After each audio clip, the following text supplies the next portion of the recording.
Hello everyone, नमस्कार, जय जगन्नाथ। आज आम बाहुड़ा यात्रा देखी आसु खपरा डोंगरी की जेन कि पहाड़ उपरे जगन्नाथ भगवान कर पूजा हेसी। आमर इभा देख केते खुश अछन और मते किस्ती भी दउछन। देख खुशी रे इनो जंगल भितरे गोटे बहुत बड़ पहाड़ अछि।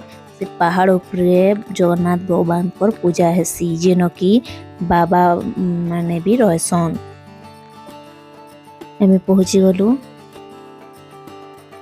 देखि पारुथिबे बहुत भीड़ अछन। भगवान को दर्शन कलु। जय जगन्नाथ। भगवान को रथ रे बसाबे एबे सब भगवान मान को दर्शन कलु। बहुत खुश लागला भगवान को दर्शन करि सारला के आमे आइसक्रीम खाइलु।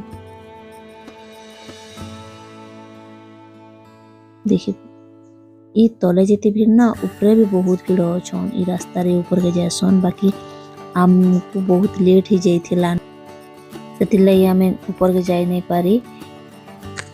मिलमा नेक्स्ट वीडियो रे। Bye bye.